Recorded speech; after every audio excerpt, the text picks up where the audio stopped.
Hey everyone, how's it going? My name is Jay and welcome to the channel, and welcome back to October Lake in Planet Zoo, a project where we're working on building this really large wildlife park situated in the Canadian Highlands. In today's episode, we are going to be building a habitat for some mandrills.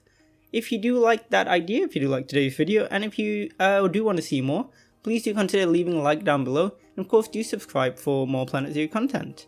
With that intro all said and done, let's talk about today's episode because I think it's a really fun one, and it's a type of build we really haven't explored too much before. So like I said, we're going to be doing something for some mandrills, which are an animal I haven't haven't really made a video for on the channel, which is really odd because they are almost always like my kind of starter animal whenever I play kind of like the challenge modes or the franchise modes or anything like that. I usually end up starting with mandrills because they're a high appeal animal and they're not too difficult to look after. But yeah, just I'm surprised I haven't actually made a proper video making a habitat for them. And it might stem from the fact that I find it hard to make habitats for primates because first of all, you need so much climbing space, and you need to really work on those climbing frames. But more so is that before this most recent update, the African pack and the update that came with it, we didn't have mesh pieces, and I always for the most part, in primate habitats that I've seen in zoos in real life, almost all of them use mesh to some extent, be it in a kind of an aviary style or even just as a roofing to make sure they don't get out. Because of course, traditional zoo habitats are kind of hard with primates because they will climb everything in their vicinity and they will just get out. Some zoos have really interesting approaches to primates like that.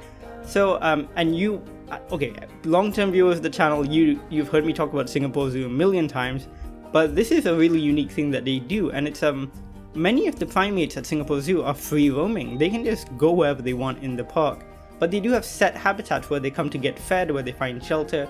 So it's one of those things where instead of trying to work a way around the fact that the primates would just escape, they're just let's let them escape, and they're gonna come back to their local areas for food because they have territories that they occupy. And also for some of them, they are instead placed on islands, like little islands which have everything they need, plenty of trees to climb and stuff. But of course, because it's on an island, the primates are less likely to escape, which I think is an interesting way to do it. Obviously, you can't do it for all primates. You try to do that for a chimpanzee and you're just gonna end up with a lot of traumatized people, probably. But it's just a really interesting method of doing it in general. Gosh, I actually just now thinking about it, remembering how Singapore Zoo does it. It's fascinating and really quite unique, I think. And maybe I'll try something like that in a park build in the future. This one here is going to be more of an aviary style monkey habitat, something more from mandrill habitat specifically. But it's something more probably familiar to you if you've seen other zoos. This is a more common kind of arrangement for primates in zoos, and in fact here in my local zoo, London Zoo, they do this quite regularly, and in fact they're working on a new one. There is going to be a new monkey kind of, I wouldn't say a monkey house, a big kind of, I think it's a walk-through kind of monkey aviary type system. I keep saying aviary because that's the one term I can use to most closely describe it, and in fact it is going to be built in the remnants of what used to be an aviary. So I'm looking forward to when that will opens up. If you happen to live in London or want to go to London Zoo, I would recommend October as well, just because they're opening the new Galapagos tortoise house, which is going to be really cool, I think. I love watching the Galapagos tortoises. They're just the coolest.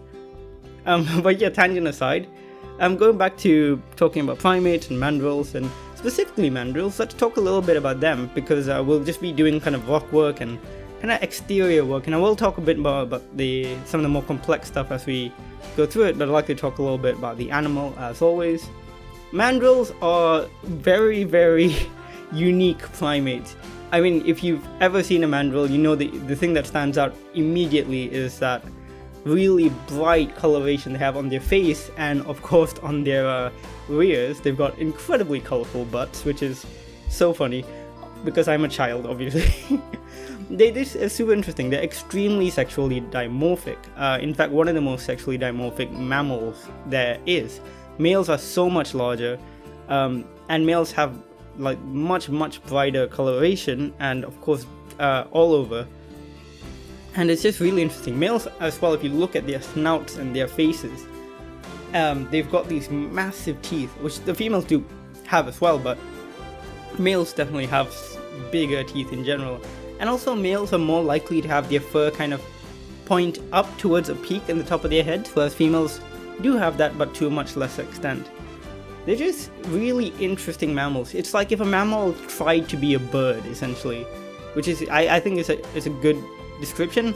I mean, if you happen to be a mammal biologist and you think of a better analogy, please do let me know. But I do think that kind of works, because they have like so much invested in their colors and the way they choose mates and stuff like that. Much more like a bird than a mammal, which is super interesting.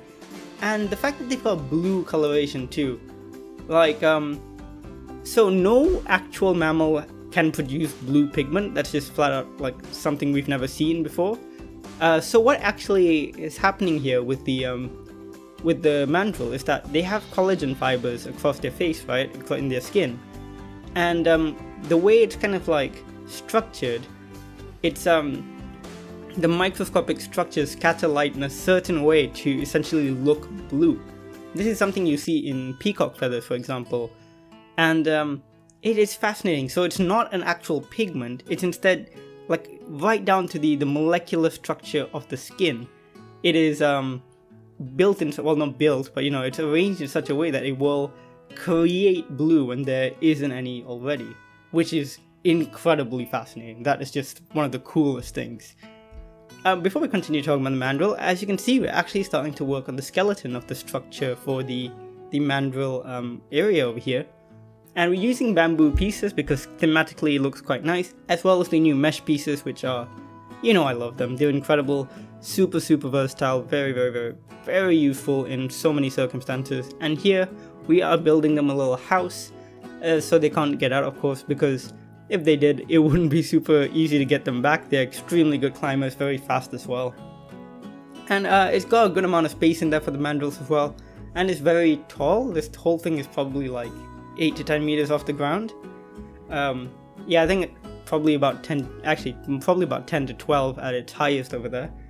And plenty of space for the mandrills to run on and climb on. We'll of course make some climbing structures later. I ended up using some blueprints for that instead of building my own, but I think it works fine either way. It still looks quite nice.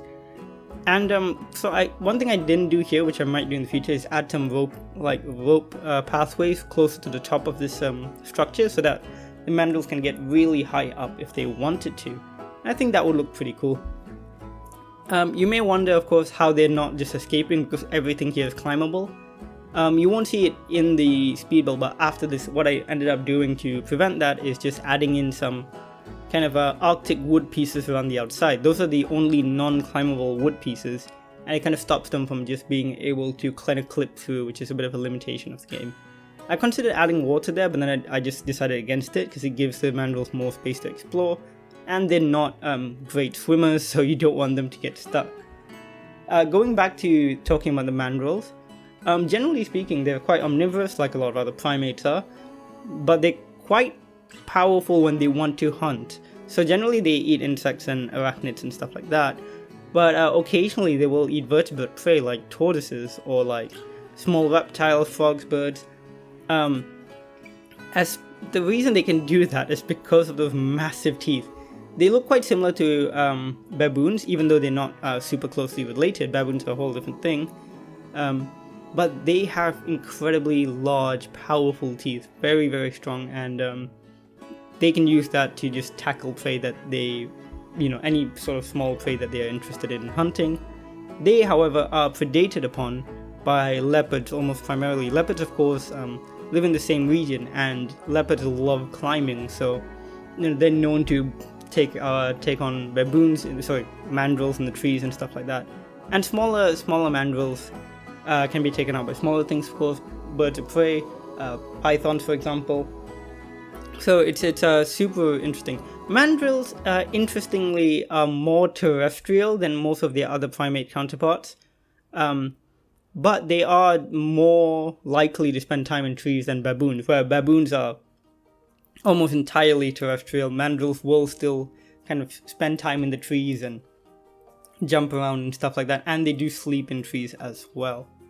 Which now has made me realize I don't think I actually gave them any like sleeping areas, so I might do that before the next episode at some point.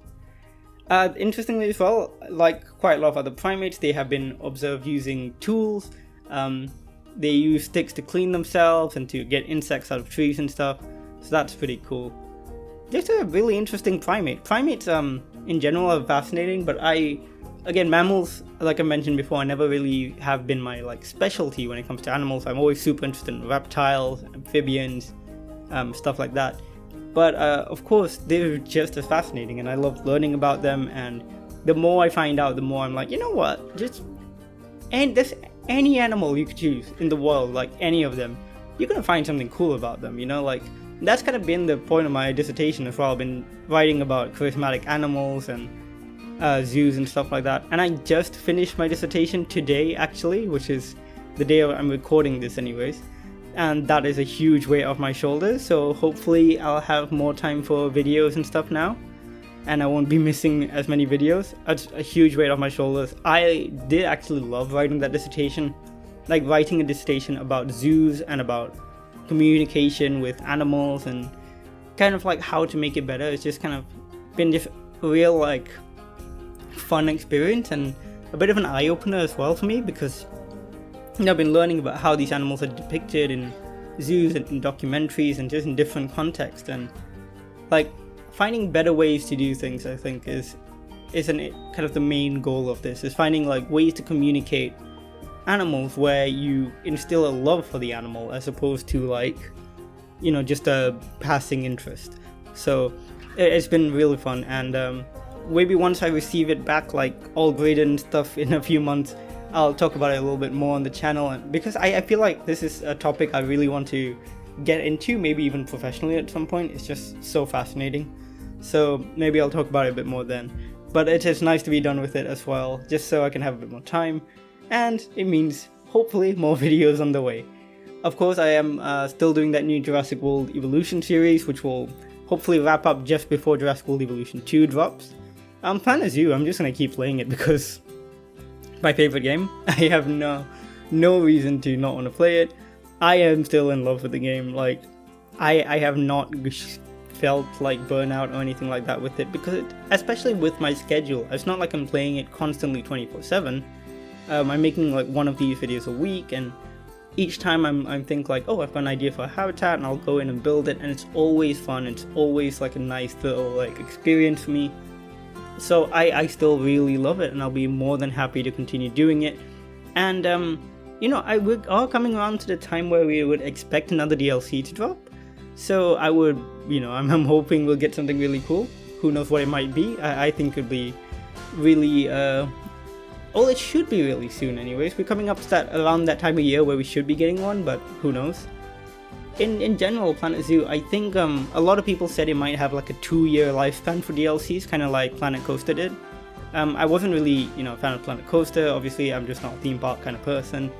But for people in that community, what they've said it was like was they got like DLCs consistently for 2 years, and then it kind of stopped and they moved on to other projects. So I'm guessing it'll be like that, which will be a little bit sad for me, because that means it's coming up to the end and we'll probably get like 2 or 3 more DLCs before they wrap things up for Planet Zoo. I really hope that's not the case. I feel like with Planet Zoo, you just have infinite potential. You can just keep making DLCs. But I completely understand, obviously, if they, you know, they need to move on to other projects. And obviously, Planet Zoo does have a modding scene as well. And I'm not going to be modding the game anytime soon. I will be probably exploring mods in the future at some point once Planet Zoo has stopped receiving support. So we'll see how that goes, but not anytime soon, essentially. So, you know, no matter what the case is in terms of like lifespan of the game or anything like that, you know, I will be playing it on the channel. There will be like things to talk about, and I'll always, you know, enjoy playing it, regardless of whether or not we're getting more DLC or not. So we're coming to the end of the episode. I do hope we do get news soon though about the DLC, because I'm starting to get a bit antsy about that. I think we will. And I think the general consensus among people is that it probably would be a North American pack. So, you know, that would be pretty cool. The thing about that is that I've almost finished October Lake here in terms of like habitats. And then we get a North American pack when October Lake was initially planned to be a purely North American animal wildlife park. So that will be kind of ironic. And I do want to make a North American habitat here. So fingers crossed that is the case, and then we can like really kind of close out October Lake with a bit of a bang with all these North American animals. So I really hope that's the case. That would be cool. But yeah, that's my hope for that. In any case, the episode is coming to a close now. We're just gonna make a few little, just a little climbing frame and stuff. Of course, you've seen I use mainly the blueprints for that, just because I think the blueprints are already well done, and I'm not great at making climbing structures. And I just kind of added a few extra things here and there and connected them to trees, and all that worked out, I think. So if you did like today's video, of course, do leave a like down below. Thank you as always for all the support. We are nearly at 2,200 subscribers, which is very cool. Thank you to all of you. Look forward to a Jurassic World Evolution video this Friday. Look forward to more Planet Zoo next week. And as always, do like the video if you did like it, subscribe for more Planet Zoo content, and I will see you all in the next video. Bye!